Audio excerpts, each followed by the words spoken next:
करोड़ों दरूद नबी पाक सल्लल्लाहु अलैहि वसल्लम की ज़ात मुबारक पर। मैं हूं आपका मेज़बान एडवोकेट आतिफ़ और आप देख रहे हैं मेरा यूट्यूब चैनल आतिफ़ पाकिस्तानी अल वकील। आज मैं जो वीडियो अपलोड करने जा रहा हूं ये ख़ुसूसी तौर पर जो आने वाले नए वकला हज़रात हैं उनके लिए है, जो लॉ फेलोज़ हैं उनके लिए है कि अगर कोई यकतरफ़ा डिग्री पास हो जाती है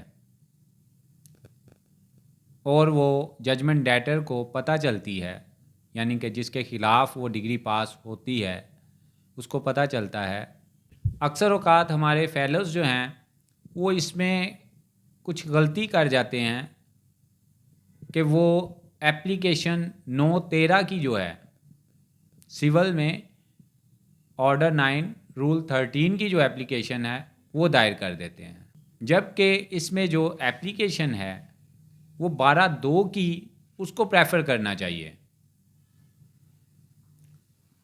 उसकी वजह ये है कि कई मरतबा जजमेंट डेटर जो है वो यकतरफ़ा डिग्री के बाद जो एग्जीक्यूशन होती है उसका नोटिस रिसीव कर लेता है, लेकिन अपने वकील से रब्ता करने में या उसकी कॉपीज़ जो हैं वो रिसीव करने में उस केस की या किसी भी और वजूहात की बुनियाद पर वो अदालत में 1 माह के अंदर अंदर नहीं आ पाता। अक्सर औक़ात केसेस में हमारे पास जो केसेस आते हैं उसमें ये टाइम लिमिटेशन का जो मैटर है ये बड़ा काउंट किया जाता है और वो कई मरतबा वो after the lapse of 1 month वो हमारे पास आते हैं।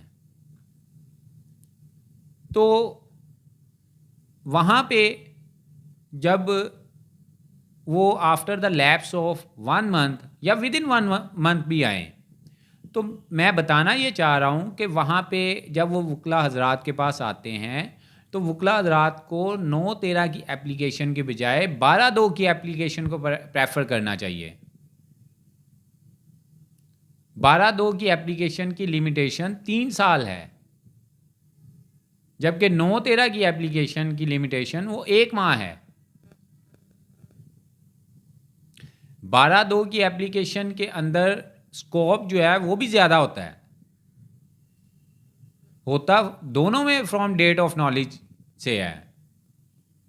लेकिन आप ये देखें, मैंने आपको जो रीज़न बताई है, कई मरतबा इस तरह होता है कि नोटिस रिसीव कर लेता है क्लाइंट, लेकिन वो 1 माह के अंदर अंदर रब्ता नहीं कर पाता या वो 30 डेज़ गुजरने से 2 दिन पहले आपके पास आता है। आपने केस की एक प्रॉपर प्रिपरेशन करनी होती है, उसकी कॉपीज़ निकलवानी होती हैं, अटेस्टेड कॉपीज़ जब आपके पास आएंगी फिर ही आप उसकी कोई एप्लीकेशन दायर कर सकेंगे प्रॉपर तरीके से। तो उसमें थोड़ा सा टाइम जो है वो कम होता है चूँकि, तो इसलिए मैं बताना ये चाह रहा हूँ कि 12/2 में लिमिटेशन चूँकि ज़ायद होती है, दैट्स वाई 12/2 को प्रेफर करना चाहिए। मिसाल के तौर पे आज हमारे पास एक केस आया, उसमें ऑर्डर 37 का एक दावा था। वो दावा फैसलाबाद में डिग्री हुआ और वो चेक का दावा था, चेक की रिकवरी का। वो वहाँ पे डिग्री हुआ, एग्जीक्यूशन आई, एग्जीक्यूशन लाहौर में आ गई। जब हमें नोटिस मसूल हुआ वो दूसरे महीने में मसूल हुआ। अब क्लाइंट हमारे पास 5th मंथ में आ रहा है। अब वहाँ पे एक चीज़ और है, क्लाइंट को भी चाहिए कि पूरी बात अपने वकील को बताए। जब तक वो पूरी बात नहीं बताएगा हम किसी भी तरह उसकी मदद नहीं कर सकेंगे। अब हमारे केस में तो ये था बहरहाल कि हमसे वो पैसे वसूल कर चुका था। पैसे वसूल करने के बाद उसने स्टैम्प पेपर पे अपने साइन अंगूठा जात सब किए हुए थे, लेकिन फिर भी उसने दावा वहाँ पे दायर कर दिया, क्योंकि एतमाद की बुनियाद पे कई मरतबा दूसरे से चेक वापस नहीं लिया जाता और पैसे उसने हमसे चूँकि रिसीव कर लिए थे, हमने भी वो एतमाद की बुनियाद पे उसे चेक वापस ना लिया। अब उसने एक तो पैसे भी वसूल कर लिए और दूसरा चेक की बुनियाद पे दावा भी दायर करके डिग्री करवा लिया और हमें पता भी ना चलने दिया। अब जब हमारे पास एग्जीक्यूशन के नोटिस आए हैं, अब यहाँ पे मैंने आपको बताया कि उसने नोटिस रिसीव किया दूसरे माह में, ये मई का महीना है, यानी कि 3 माह तो वैसे ही डिले हो गया। अब यहाँ पे हमारे पास जो हल है ये एक अहम पॉइंट मैं आपको अब बता रहा हूँ कि अब ऐसी सूरत हाल में 9/13 की एप्लीकेशन को दायर करने की गलती ना कीजिएगा। यहाँ पे आपने 12/2 की एप्लीकेशन देनी है, और 12/2 की एप्लीकेशन भी ओरिजिनल कोर्ट में देनी है जहाँ से डिग्री पास हुई, यानी कि वो फैसलाबाद में आपने 12/2 की एप्लीकेशन देनी है। वहाँ से ऑर्डर सस्पेंड करवाना है कि ये और वो स्टैम्प पेपर जहाँ जिस पे उसने वसूली की हुई थी, जिसके ऊपर उसने अपने अंगूठा जात सब किए हुए थे हमसे पैसे वसूल करके, वो साथ लगा के आपने ऑर्डर सस्पेंड करवा लेना है। जब आप वो स्टैम्प पेपर की कॉपी जो है वो उसके साथ लगा के 12/2 की एप्लीकेशन के साथ वो ओरिजिनल कोर्ट में देंगे, तो ओरिजिनल कोर्ट जो है जहाँ से वो डिग्री और जजमेंट पास हुई है वो फौरी तौर पे उसको सस्पेंड कर देगी और उसके ऑपरेशन को रोक देगी।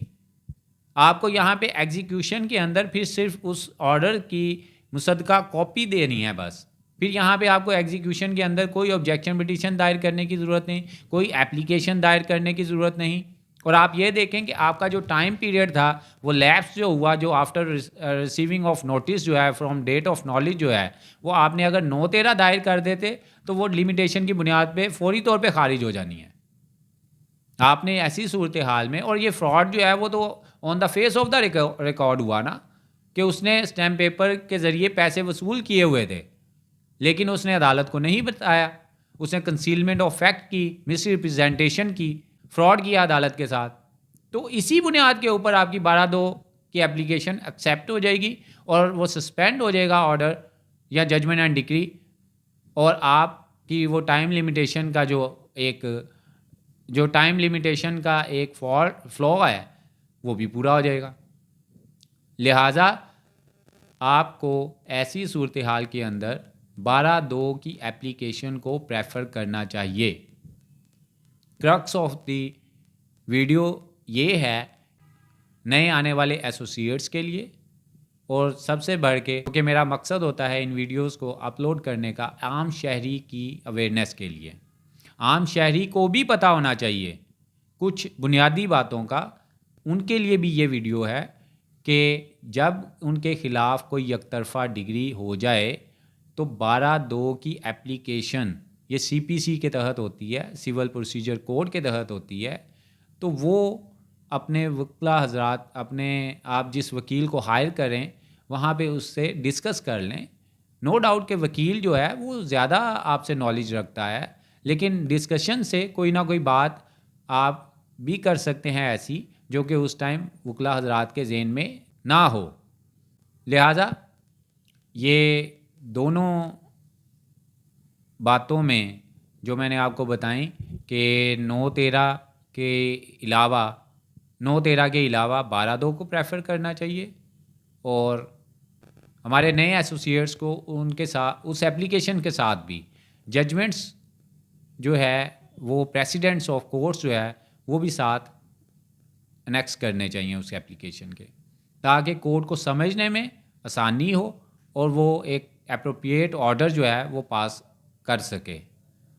नेक्स्ट टॉपिक तक के लिए इजाज़त। अल्लाह हाफिज़।